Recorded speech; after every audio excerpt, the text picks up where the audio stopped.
सुप्रभात राम प्रहरी. स्वरूप शोध. स्वरूप शोध.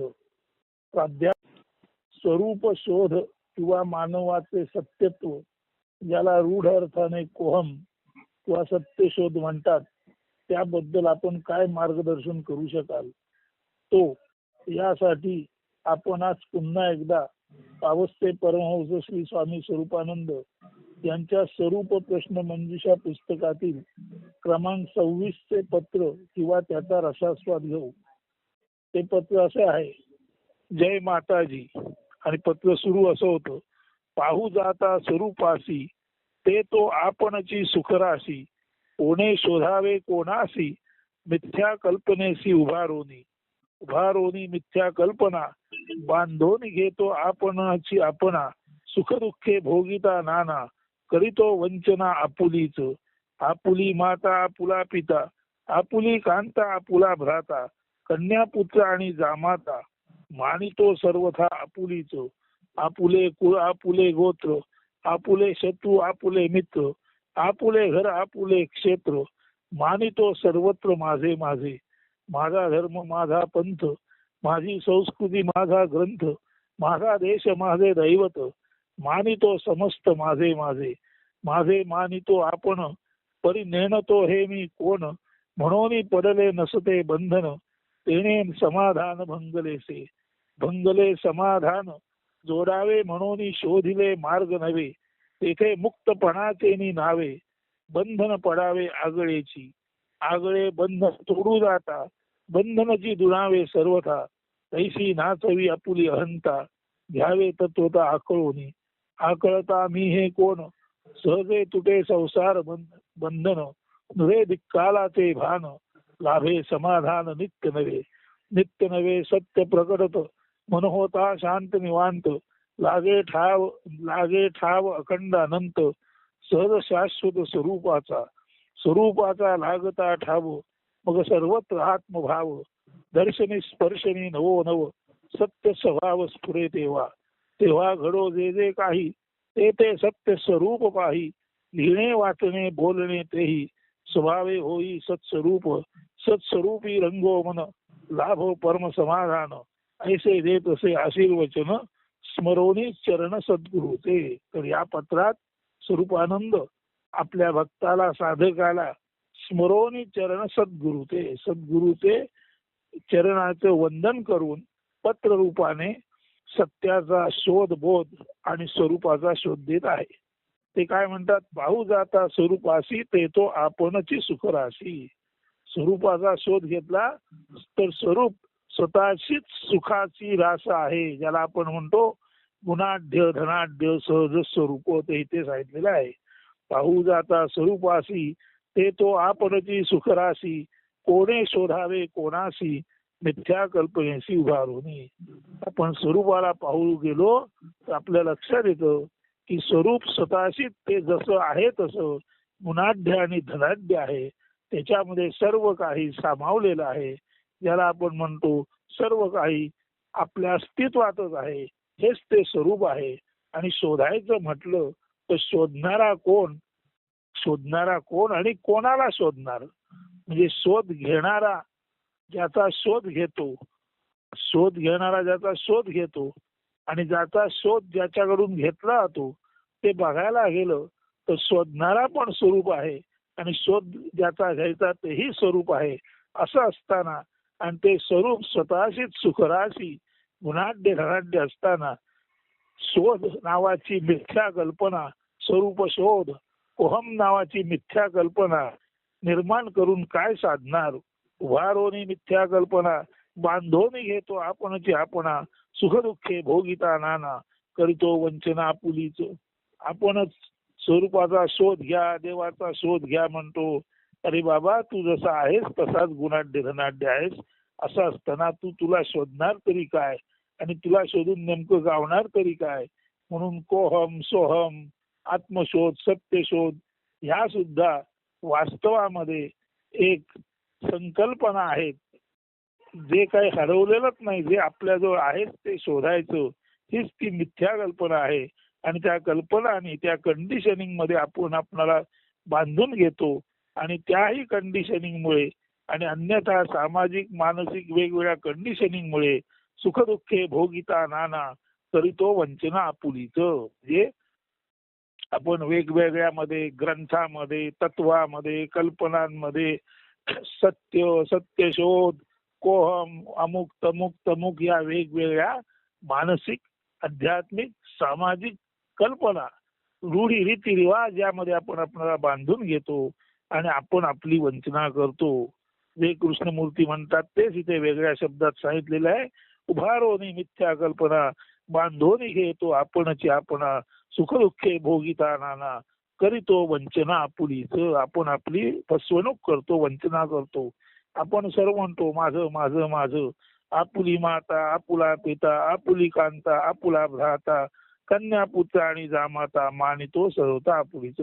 आई माझी पिता माझा बायको माझी भाऊ माझा कन्या माझी पुत्र माझा जावई माझा असं सर्वच माझं माझं आपण करतो. तसंच आपुले कुळ आपुले गोत्र आपुले शत्रू आपुले मित्र आपुले घर आपुले क्षेत्र मानितो सर्वत्र माझे माझे. माझं कुळ माझं गोत्र माझे शत्रू माझे मित्र माझं घर माझं क्षेत्र सर्व माझं माझं म्हणतो. परंतु वास्तवात साधू कैवल्याने स्वदेशीत राही आत्मरूप हाच देश ज्याचा आहे. म्हणजे आत्मा हाच ज्याचा देश आहे आणि आत्मा हाच ज्याचा धर्म आहे असा साधू नेहमीच केवळ असणेपणात स्वदेशात म्हणजे आत्मरूपात किंवा स्वरूपात राहतो. पण तो आपण मात्र माझं कुळ माझं गोत्र माझा शत्रू माझा मित्र आपलं घर माझं क्षेत्र सर्वत्र माझं माझं करत असतो. इतकंच नव्हे माझा धर्म माझा पंथ माझी संस्कृती माझा ग्रंथ माझा देश माझे दैवत मानितो समस्त माझे माझे. हे सुद्धा कृष्णमूर्ती म्हणतात ते कंडिशनिंगचं इथे स्पष्ट वर्णन आहे. माझे मानितो आपण परी नेणतो हे मी कोण. जरी माझं माझं माझं म्हटलं तरी मी कोण हेच जर आपण जाणलं नाही म्हणजे जर मी कोण जाणलं नाही तर ज्याला आपण माझे म्हणतो ते कसं जाणता येणार. स्वरूप कळलं नाही तर हे माझं ते माझे आपण परक्याबद्दल बोलतो ते पररूप कसं जाणता येणार. स्वरूप न करता पररूप कसं करणार. माझे मानितो आपण परी नेणतो हे मी कोण म्हणून पडले नसते बंधन तेने समाधान भंगलेसे. स्वरूप न जाणता विश्वरूपाचा शोध घेणं मी मला न जाणता इतरांना जाणणं यानेच खरं तर आपल्या समाधानामध्ये आपल्या आनंदामध्ये भंग निर्माण झाला आहे उणीव निर्माण झाली आहे. भंगले समाधान जोडावे म्हणून शोधिलं हे मार्ग नव्हे. ते समाधान परत सांधण्यासाठी नवीन मार्ग शोधला. तेथे मुक्तपणाचे नावे बंधन पडावे आगळेची तेथे मुक्तीच्या नावे एक नवीनच बंधन पडलं. कृष्णमूर्ती जसं म्हणतात की to be free from conditioning has may become a new conditioning. म्हणजे रूढीग्रस्तता सर्व बंधनं टाकून देणे आणि सर्वस्वाने अनकंडिशनली फ्री म्हणजे बिनशर्त मुक्त असणे अशी जेव्हा आपण कल्पना एक जन्माला घालतो तर बिनशर्त मुक्त असणं फ्री फ्रॉम कंडिशनिंग याचंच एक नवीन कंडिशनिंग निर्माण होतं. इथे तेच म्हटलेलं आहे भंगले समाधान जोडावे म्हणून शोधिले मार्ग नव्हे तेथे मुक्तपणाचे नावे बंधन पडावे आगळेची आगळे बंधन तोडू जाता बंधनाची दुडावे सर्वदा. म्हणजे बंधनातून बाहेर पडावं म्हणून आपण मार्ग शोधतो तर आपण बाहेर तर पडतच नाही तर तेच बंधन आणखी दुणावतं म्हणजे विस्तारतं. म्हणजे संसारातून बाहेर पडावं म्हणून एखादा माणूस हिमालयात जातो आणि हिमालयात बसतो परंतु मनातला संसार जात नाही. त्यामुळे मनातला संसार जात नाही इथला संसार टाकला आणि तोच संसार घेऊन हिमालयात गेलो तर मनातला संसार जात नाही आणि हिमालयात संसार करता येत नाही. परंतु कुठल्याही अर्थाने मन काही संसारातून बाहेर पडत नाही. म्हणजे मनातला संसार टाकण्यासाठी हिमालयात गेला मनातला संसार टाकण्यासाठी हिमालयात गेला म्हणून वास्तवातला संसार सोडला पण तोच संसार घेऊन जर हिमालयात गेला आणि तिथेही मन संसारातून बाहेर आलं नाही तर वास्तवातला संसार टाकला आणि हिमालयात गेला आणि मनात संसार राहिला. त्यामुळे संसार तो राहिलाच राहिला. उलट पूर्वी संसार करताना कोणतरी जोडीदार होता, सुख दुःख वाटण्यासाठी कोणतरी भागीदार होता. आता तो जिथे गेला तिथे त्याच्यासारखेच योगी संन्यासी आहेत आणि ते सुद्धा इकडचा संसार टाका म्हणून तिकडे गेले. त्यांचा आणि याचा इकडचा संसार तुटला, पण तिकडे त्यांच्याही मनात संसार आहे. आता मनात संसार असलेले परंतु संसार सुख न मिळणारे असे भागीदार त्या हिमालयात तयार झाले. संसार काही सुटला नाहीच, फक्त हिमालयाच्या शांत ठिकाणी सुद्धा त्यांची संसारग्रस्त मन तशीच राहिल्याने त्यांच्या मनाला शांती गावली नाही. म्हणजे एकांती निर्जन स्थळी जाऊन संसार सुटतो असं नाही. संसार म्हणजे नेमकं काय आणि ते टाकणं म्हणजे काय हे समजण्यासाठी केवळ आणि केवळ आपलं मन परमशांत झालं पाहिजे. आणि मनातल्या धारण केलेल्या सर्व कल्पना या कल्पना आहेत, उडतायत, मिथ्या आहे समजून मनाने कोणतीही बाहेरची गोष्ट धारण न करता केवळ आपल्या असणेपणात चैतन्यामध्ये मनाने आपला आशय विरघळवायचा असतो. हे जर कळलं नाही तर भंगरे समाधान जोडावे म्हणून शोधिले मार्ग नव्हे तेथे मुक्तपणाचे निनावे बंधन पळावे आगळेची आगळे बंधन तोडू जाता बंधनाची दुरावे सर्वता कैसी नाचवी आपुली हंता घ्यावे तत्वता कोणी. हा जो आपला मी मी मी मीचा भाव आहे तीच हंता तुम्हाला संसारात राहूही देत नाही, संसार तोडूही देत नाही, तुम्हाला मुक्तही होता येत नाही आणि मुक्तीचे मार्ग शोधता त्याने मुक्ती न मिळता तुमचं बंधन मात्र वरचेवर वाढत जातं. म्हणून आ कळता मी हे कोण सहज तुटे संसार बंधन. म्हणून मी म्हणजे निश्चित काय हे जर कळलं तर संसार बंधन तुटतं.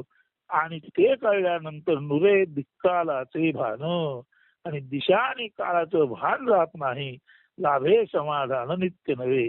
आणि एकदा का हा जो मी आहे त्याचा निवत निवत अंत झाला, मी निवांत झाला, मनाचं अमन झालं, बुद्धीचं प्रज्ञेत रूपांतर झालं की खऱ्या अर्थाने हा मी कोण तो कळतो. हा कळता मी हे कोण सहज तुटे संसार बंधन नुरे दिक्काला ते भान लाभे समाधान नित्य नवे सत्य प्रकटत मन होता शांत निवांत लागे ठाव अखंड अनंत सहज शाश्वत स्वरूपाचा. तेव्हा नित्य नवे सत्य प्रकट मन शांत निवांत होतं. आणि जेव्हा मन शांत निवांत होतं, जेव्हा मन लौकिक सोडून निर्लेप होतं, तेव्हाच त्या पारलौकिकातले नवनवीन साक्षात्कार नवनवे सत्य प्रकटते आणि आपल्या स्वरूपाचा जे अनंत अखंड आहे त्याचा पूर्वी न लागणारा अंत आपणाला भराभर आपल्या स्वरूपातली नवीन नवीन दालने आपल्या पुढे येतात. नित्य नवे सत्य प्रकटत म्हणून होता शांत निवांत लागे ठाव अखंड अनंत सहज शाश्वत स्वरूपाचा लागता ठाव मग सर्वत्र आत्मभाव दर्शनी स्पर्शनी नवो नव सत्य स्वभाव स्फुरे तेव्हा. एकदा स्वरूपाचा ठाव पत्ता लागला की सगळीकडेच आत्मभाव जागा होतो. दर्शनामध्ये स्पर्शामध्ये नवीन नवीन सत्यरूपी किंवा सत्याचा स्वभाव नवीन नवीन पद्धतीने स्फुरण पावतो. तेव्हा घडो जे काही ते सत्य स्वरूप पाही. आणि एकदा स्वरूपाचा ठाव लागला की नवीन नवीन दर्शने, नवीन नवीन स्वभावातील स्फुरण, नवीन नवीन परसेप्शन जे आपण वरचेवर म्हणतो ते सर्व आणि सर्व सत्याच्या स्वभावाचेच स्फुरण असते हे समजून घ्या. तेव्हा घडो जे काही ते सत्य स्वरूप पाही.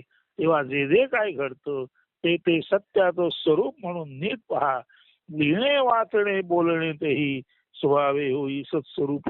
लिहिणं वाचणं बोलणं संवाद साधणं निरूपण करणं रामपरी सांगणं ऐकणं हे सर्वच स्वरूप आहे आणि हे सर्वच स्वभावे सत्स्वरूप आहे.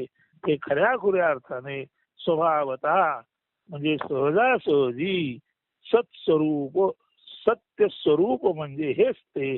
ज्या वेळेला लिहिणे वाचणे बोलणे संपूर्णपणे सत्याशी स्वरूपाशी संबंधित असतं, नवीन नवीन स्वरूपाचे आयाम आपल्या पुढे प्रकट होतात, तेव्हा जे जे काही घडतं ते स्वभावे सत्स्वरूप, ते स्वभावे बाय नेचर ते सत्स्वरूप आपल्या स्वरूपाचंच दर्शन असतं.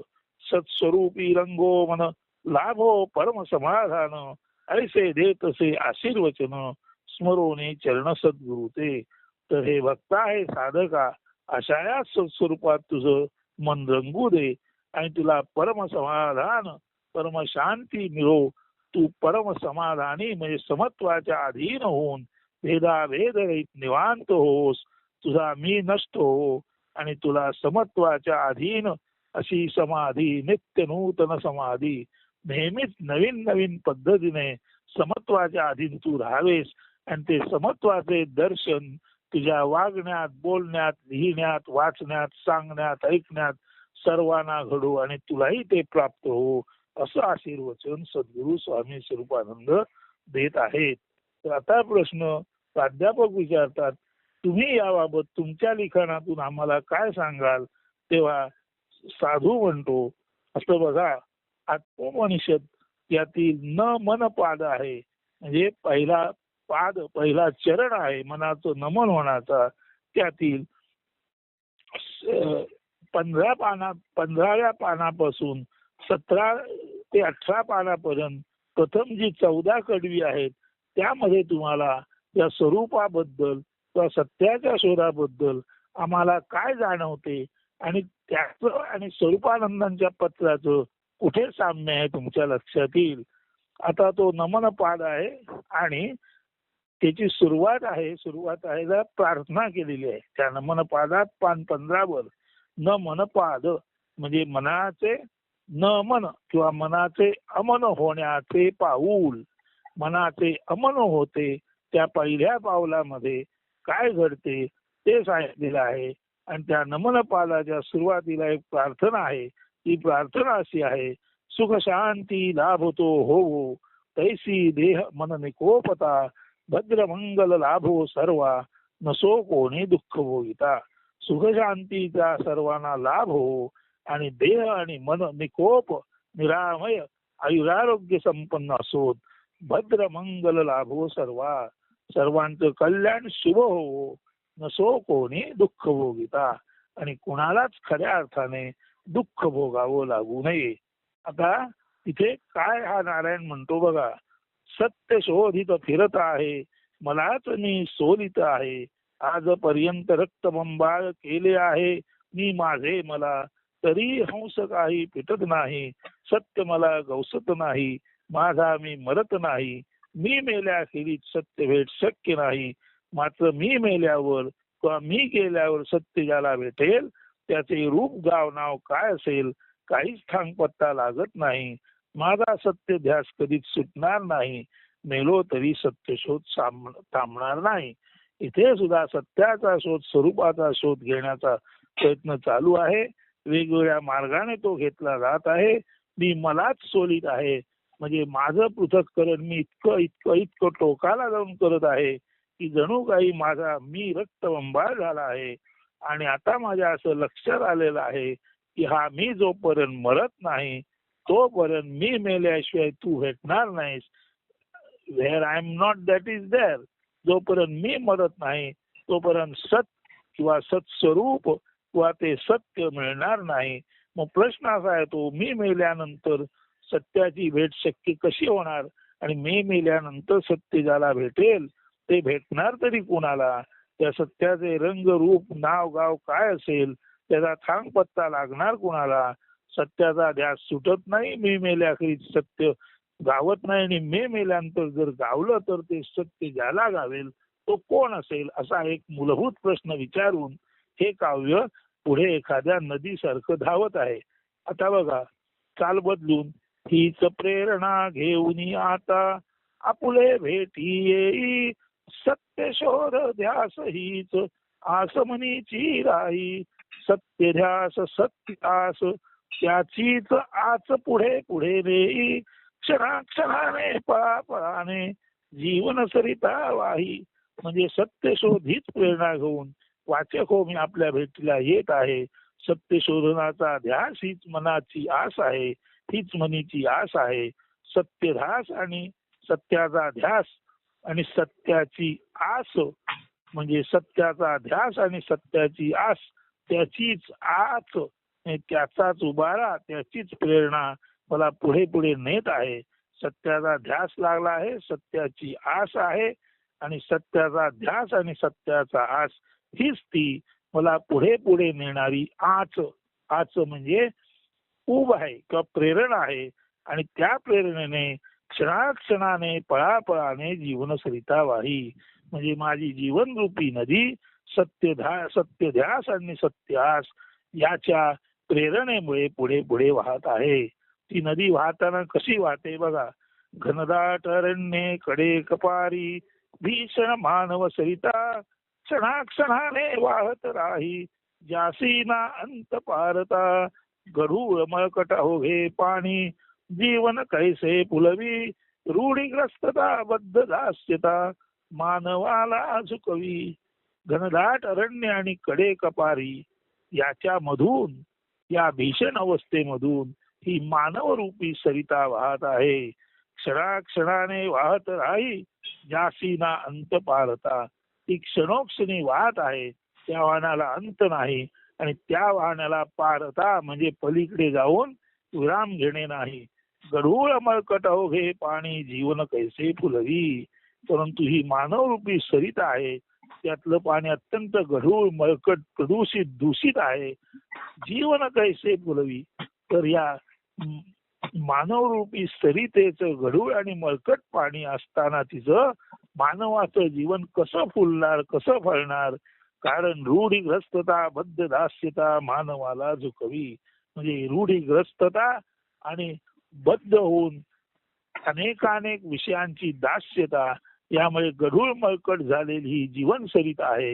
आणि या गढूळ मळकट जीवन सरितेचे पाणी मानव आणि त्याचं जीवन कसं फुलवणार, कसं सुफल संपूर्ण करणार, हा मला प्रश्न आहे.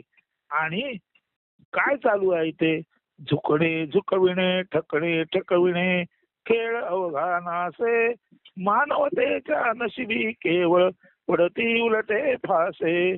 कौरव पांडव पूर्वजामुचे केवळ सारे जुगारी आजही पीडिती भारत माते भाळी तिचे बिगारी.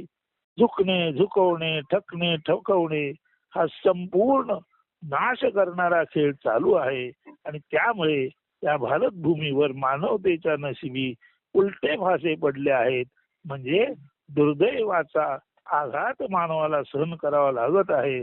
कौरव पांडव जरी आमचे पूर्वज असले तरी ते एका तऱ्हेने द्यूत खेळणारे आणि द्यूत खेळणं याला धर्म समजणारे, जो द्यूत खेळत नाही तो राजधर्म पाळत नाही असं चुकीचं कंडिशनिंग असणारे असे हे कौरव पांडव हे आमचे पूर्वज. ते मुळातच जुगारी असताना तो जुगार आजही आमच्या भारत मातेच्या नशिबी आला आहे. आणि आजही पीडिती भारत माते भाळी तिचे बिगारी. आणि तो जुगार घेऊन आजही भारत मातेचे आम्ही सुपुत्र म्हणवतो. पण तू जुगारात आणि चुकीच्या गोष्टीला बळी पडून आजही आमचं नशीब बेकार झालं आहे. आणि आजही आम्ही वेडबिगारी आहोत. आजही आम्ही निरुद्योगी आळशी म्हणून जीवन जगत आहोत. इथे काय चालू आहे. धर्मकारणी राजकारणी तैसे समाजकारणी तिघे फुंदती गर्वे परी केवळ अधर्म कुटिलता माझ कारणी. ही नदी नाही जनता द्रौपदी नंगी त्यानी केली जुगार नादी लागून जशी बाजारी उघडी केली. इथे धर्म करणारे धर्मकारणी, राजकारण करणारे राजकारणी आणि समाजकारण करणारे समाजकारणी हे सर्व धर्मकारणी राजकारणी समाजकारणी अत्यंत गर्वाने फुंदणारे, अत्यंत गर्वाने उन्मत्त झालेले आहेत. आणि केवळ धर्म नावाखाली ते अधर्म, राजकारण नावाखाली कुटिलता आणि समाजकारण नावासाठी माझकारणी म्हणजे मस्ती करत आहेत. इथले धर्मकारणी अधर्म निर्माण करत आहेत, राजकारणी कुटिलता निर्माण करत आहेत आणि समाजकारणी मस्तीची आणि उद्धटपणाची भाषा करत आहेत. तिघेही हे गर्वाने अत्यंत उन्मत्त झालेले आहेत. ही नदी नाही जनता द्रौपदी नंगी त्याने केली, जुगार नादी लागून जशी बाजारा वडी केली. आणि जनता ही नदी न द्रौपदी सारखी आहे. आणि त्या जनतेला त्या जुगारी धर्मकारणी राजकारणी आणि समाजकारणी लोकांनी त्या जनतारूपी द्रौपदीला बाजारात उघडे केले आहे, तिला लज्जित केले आहे, तिला खजील केले आहे. वृत्ती क्षुद्र संकुचित असता भारत महान कैसा, मानवता झाकोळोनी केवळ श्रेष्ठ जेथे पैसा. हात उशासी घेऊन मानव शांत झोपे कैसा, सांज सकाळ दिन रात भांडती तरी ती ऐसा वैसा. जर वृत्ती क्षुद्र असेल, संकुचित असेल, माझं माझं करणारी असेल तर भारत महान कसा होईल. मानवता झाकोळून जेथे केवळ पैशाला श्रेष्ठ मानली जाते अशा देशामध्ये हात उशासी घेऊन मानव शांतपणे कसा झोपणार. कारण सांज सकाळी दिवस रात्री ऐसा वैसा माझं तुझं करत भांडणारी ही जनता कधीतरी शांत झोपू शकेल काय. क्षुद्र संकुचित मानव असताना भारत कधीतरी महान ठरेल काय. मानवतेला न मानता जिथे केवळ पैशाला श्रेष्ठत्व दिले जाते तिथे मानवता झाकोळल्याखेरीज राहील काय. हे वेदावे मत्सर भांडण क्रोध क्षोभी गुंतती, दिवसा मागून दिवस नासती कुंठित ज्यांची मती. कुंठित मती कुंठित गती अवघी झाली दैना, आशे मागुनी अंध आशा धरती म्हणती देव कावतरेना. हे वेदावे मत्सर भांडण क्रोध क्षोभ याच्यामध्ये गुंतलेले आम्ही दिवसा मागून आमचे दिवस जातात, आमची मती कुंठित होते, आमच्या मतीचे 12 वाजलेले आहेत आणि कुंठित मती झाल्या कारणाने आमच्या संपूर्ण अस्तित्वाची दैना दैना झालेली आहे. आणि असं म्हणताना असे मागून अंध आशा धरत आम्ही म्हणतो आता तरी देव अवतरेल, आता तरी देव अवतरेल, आता तरी देव अवतरेल. पण ते कदापि शक्य नाही. कारण देव अवतार हे सुद्धा एक कंडिशनिंगच आहे. कारण आपुले पाऊली आपण न चाली, बुद्धिहीन चालवे, गात्रे गाळून थंड गोळ्या परी हतबलता वाजवे. महाभारती एक अर्जुन एकच कृष्ण भेटे, आज भारती सारे अर्जुन नर्मदे तिल गोटे. जी माणसं आपल्या पावलानं आपण चालत नाहीत, जी माणसं स्वतःची बुद्धी चालवत नाहीत, त्या बुद्धीच्या प्रकाशात सर्व गोष्टी तपासत नाहीत आणि टाकरे गाळून थंड गोळ्यासारखी हतबल होतात, अशी ही सर्वच माणसे आज त्या महाभारतातल्या अर्जुनासारखी हतबल झालेली माणसं आहेत. तेव्हा महाभारतात एक अर्जुन आणि एकच कृष्ण होता.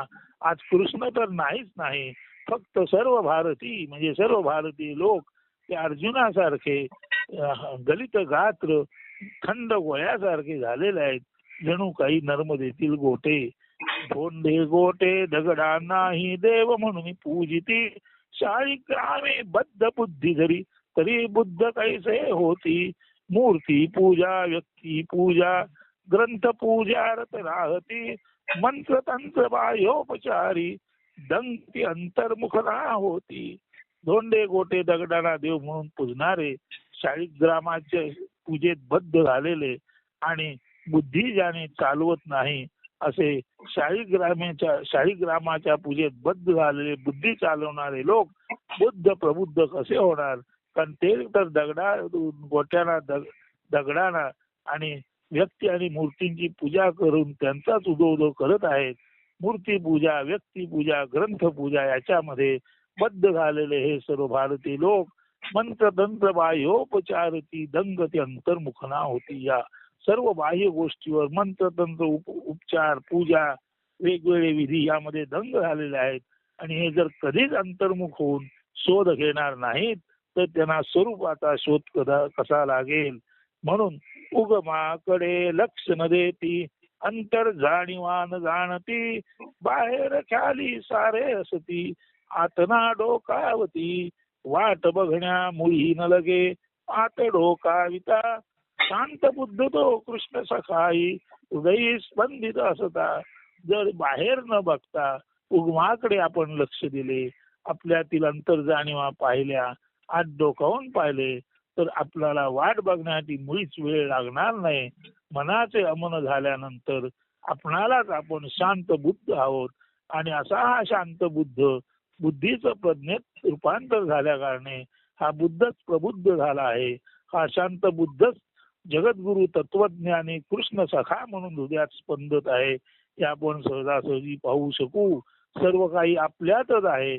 फक्त डोळे बंद करून, ज्ञानेंद्रियांची द्वारे बंद करून, केवळ आणि केवळ आपल्या मनहृदयामध्ये डोकावून शांत निवांत होऊन संपूर्ण चैतन्यामध्ये मी माझे पण नष्ट करून, अहंकार नष्ट करून केवळ चैतन्य निधान असे आपण आपणाला पाहू शकलो तर आपणच बुद्ध आहोत, आपणच प्रबुद्ध आहोत आणि आपणच तो जगद्गुरु कृष्ण आहोत.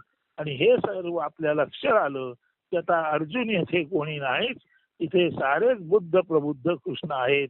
इतकं दिव्यत्व आपल्यामध्ये आहे. आणि हेच ते पहिल्या कर्व्यामध्ये स्वरूपानंदाने त्या पत्रामध्ये सांगितलेलं आहे की स्वरूपातच सर्व काही आहे. ते सर्व काय आहे लक्षात घ्या. पाहू जाता स्वरूपासी ते तो आपणची सुखराशी, कोणे शोधावे कोणाशी मिथ्या कल्पनेशी उभारोनी. आता हे स्वरूपच सर्व काही आहे आणि या स्वरूपातच सुखाच्या राशी आहेत. जे आपण वेगवेगळ्या प्रसंगात आपल्या नेहमीच्या निरूपणात म्हणतो, स्वरूप गुणाढ्य, स्वरूप धनाढ्य. स्वरूप हे गुणाढ्य आहे, धनाढ्य आहे. स्वरूपच सुखराशी आहे. परंतु त्यासाठी शांत निवांत होऊन मनाचे अमन करून बुद्धीचे प्रज्ञेत रूपांतर झालं तर बुद्ध आपणच आहोत. प्रकर्षाने ज्ञानी झालेलो प्रबुद्ध पण आपणच आहोत. आपलीच बुद्धी प्रज्ञेत रूपांतर झाली. प्रज्ञावान तो प्रबुद्ध, बुद्ध तो बुद्धिवान, बुद्धिवान बुद्ध पुढचा जाणणारा झाला की तो प्रबुद्ध झाला. त्याच्याही पुढे तो परमशांत झाला की त्याच्यातूनच सर्व ज्ञान तत्वज्ञान बाहेर पडतं. तोच तो कृष्ण सखा जगद्गुरु आहे. आणि खऱ्या अर्थाने आपण आपल्या स्वरूपातच गुणाढ्य धनाढ्य आहोत हे आपल्याला ताबडतोब लक्षात येईल. म्हणून उगमाकडे लक्ष न देती अंतर जाणीवान जाणती. उगमाकडे लक्ष न देती अंतर जाणीवान जाणती. बाहेर खाली सारे असती आतना डोकावती. वाट बघण्या मुळी न लगे आत डोकाविता. शांत बुद्ध तो कृष्ण सखाई हृदयी स्पंदित असता. पुढचं मेल्या वाचून स्वर्ग न दिसे अर्थ ध्यानी घ्यावा. मी माझे टाकल्या वाचुनी सत्यानुभव न यावा. दिव्य स्पर्श तो सत्याचा जरी व्हावा कोणा वाटे. भेदा भेद मंगल काटे वाटे वेचुनी करा चोखटे. मेल्या वाचून स्वर्ग दिसत नाही याचा खरा अर्थ असा आहे, मी माझे अहंकार टाकल्याशिवाय आपणाला आपल्या शुद्ध असणेपणाचा सत्यानुभव येत नाही. आणि एकदा का दिव्य स्पर्श तो सत्याचा जरी व्हावा कोणा वाटे, तो सत्याचा दिव्य स्पर्श व्हावा असे वाटत असेल तर भेदा भेद मंगल काटे वाटे वेचरी करा चोखटे. तर भेदाभेदाचे अमंगल काटे वाटे म्हणजे वाटेतून वेचून वाट चोख करा. म्हणजे मानवाने आपल्या जीवन मार्गातील भेदाभेद अमंगल आणि विषम वृत्ती टाकली तर आणि तरच त्याला दिव्य आत्मस्पर्श होऊ शकेल. म्हणून आदर्शाप्रत जाण्याआधी वास्तव समजून घ्यावे. काय आहे कैसे आहे नीट समजून घ्यावे. जाणू पाही पर स्वन जाणता वेडा तोची जाणा. दक्षिणामिषे पूजा पाठ करी भटजी ईश प्रीती वाहना. म्हणून आदर्शाकडे जाण्या अगोदर आपण वास्तवात कुठे उभे आहोत ते ग्राउंड समजून घ्या. नेमकं काय कसं आहे ते नीट समजून घ्या. जर आपणाला पलीकडचं पाहायचं असेल तर आपणाला आपला स्व जाणला पाहिजे. स्व न जाणता पर जाणू पाहणे अशा माणसाला वेडा म्हणूनच समजा. आणि स्व न जाणता पर जाणू पाहणे म्हणजे भटजी स्वतः शांत नसताना इतरांची शांत करतो तसंच दक्षिणामिषे पूजा पाठ करी भटजी ईश प्रीती वाहना. मुळात भटजी शांत नाही, तो दक्षिणेसाठी हपापलेला आहे. तो काहीतरी वृत्तीमध्ये रत आहे. असा वृत्तीमध्ये रत असलेला शांत नसलेला भटजी इतरांच्या घरी जाऊन शांत करील आणि आपलं घर शांत होईल असं आपण समजून असू, तर शांत भटजीकडून कुणाचंच घर शांत होत नाही. जो स्वतः शांत नाही तो दुसऱ्याला शांती देऊ शकत नाही.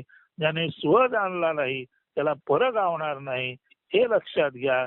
आणि दक्षिणेच्या निमित्ताने पूजापाठ करणारा भटजी हा ईशप्रीतीचं सोंग दाखवत असला तरी त्याच्याजवळ ईशप्रीती नसते. त्याच्याजवळ दक्षिणेची, पैशाची आणि इतर गोष्टीची आमिष रूपीच प्रेम असतं. असा माणूस दुसऱ्याला मुक्त करील हे म्हणणं चुकीचं आहे. म्हणून आदर्शाप्रत जाण्याआधी वास्तव समजून घ्यावे. काय आहे कैसे आहे नीट समजून घ्यावे. जाणू पाही पर स्व न जाणता वेडा तोची जाणा. दक्षिणामीशे पूजा पाठ करी भटजी ईश प्रीती बहाणा. अखंड सत्य ते अविरत वाहे निर्मळ संतापरी. शुद्ध भावन समदर्शित्व सत्य संतांतरी. समदृष्टी विण समभावा विण ज्ञान न तुझे राही. द्वैत टाकून अद्वैत अवधारी ब्रह्मकुजे त्या राही. अखंड सत्य ते अविरत वाहे निर्मळ संतापरी. जसा निर्मळ संत एखाद्या गंगेच्या ओघासारखा त्याचं निर्मळ जीवन वाहत असतं, तसंच अखंड सत्य हे निर्मळ संतासारखे किंवा निर्मळ गंगा ओघासारखे अविरत वाहत असते. त्यासाठी शुद्ध भाव आणि समदर्शित्व हेच सत्य जे संतांच्या हृदयात असतं ते आपण जाणलं पाहिजे. संतांचं हृदय शुद्ध भावाने आणि समदृष्टीने व्यापलेलं असतं. तोच शुद्ध भाव आणि समदर्शित्व आपल्या अंगी आला तर निर्मळ गंगेप्रमाणे वाहणारे संत आणि त्याला प्राप्त होणारे अखंड अविरत सत्य ते आपणालाही प्राप्त होऊ शकेल. म्हणून समदृष्टी विण समभावा विण ज्ञान न तुझे राही. द्वैत टाकून अद्वैत अवधारी ब्रह्मकुजे त्या राही. म्हणून समदृष्टी आणि समभाव धारण केलीच खरेखुरे शुद्ध ज्ञान स्वरूप ज्ञान सत्य ज्ञान मिळू शकणार नाही. म्हणून द्वैत टाकून अद्वैत ज्याने अवधारी रे. आपल्या अंतरंगात काया वाचा मने आणि प्रत्यक्ष आचरणात अवलंबिले त्याच्यासाठी ब्रह्म ही खुजे आहे. त्याच्या पुढे त्याच्या उंची पुढे प्रत्यक्ष ब्रह्म सुद्धा ठेंगूच आहे. म्हणून समजुनी जाणी वास्तव घे बदल योग्य जरी होई. तीच वाट सत्य साधका सत्याप्रत घेऊन जाई.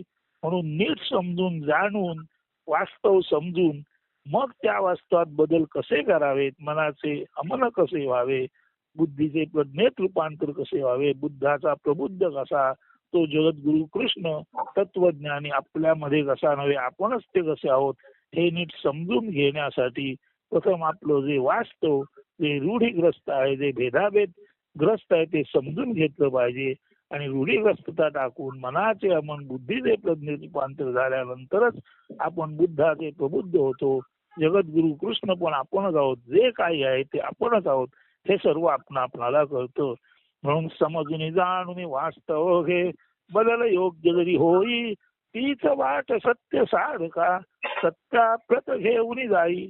नीट वास्तव समजून योग्य ते बदल केल्यानंतर तीच वाट सत्यापर्यंत सत्य साधणारा जो सत्यासाठी साधना करतो त्याला घेऊन जाते. जे आहे ते नीट पहा, नीट शब्द श्रवण ही करा. जे आहे ते जसं आहे तसे पहा आणि आपण जे शब्द ऐकता त्यातील जो अर्थ आहे तो तुमच्या हृदयाला भिडू दे. आणि शब्द ऐकताना त्या शब्दातील जे ध्वनित अर्थ आहे, त्या शब्दातील ध्वनित अर्थ आहे, भाव आहे, त्या शब्दाच्या भाव आणि ध्वनित अर्थाचेही तुम्ही नीट श्रवण करा.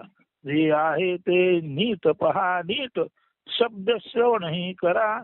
अचूक दर्शन श्रवण साधने सत्यसंकल्प होई पुरा.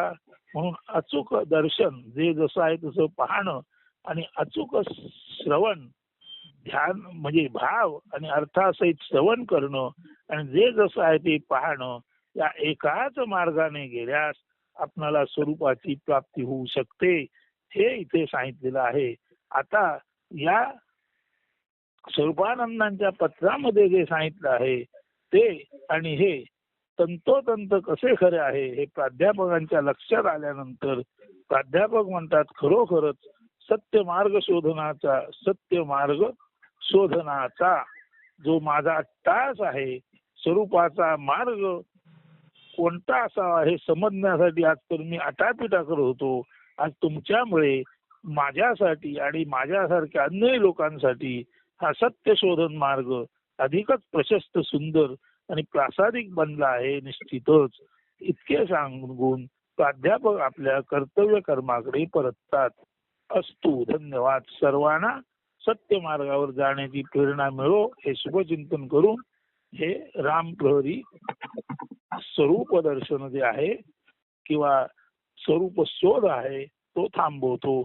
आता आपण सतत शोधात राहा आणि आपण तेच त्याची खात्री बाळगा आणि आपणच गुणाढ्य घनाढ्य स्वरूप आहोत हे नीट लक्षात घेऊन आपलं जीवन तशा अर्थाने सुंदर, मंगल, भद्र आणि कल्याणकारक हो आणि सर्वांनाच त्याचा लाभ हो ही इच्छा प्रकट करून हे निरूपण थांबवतो.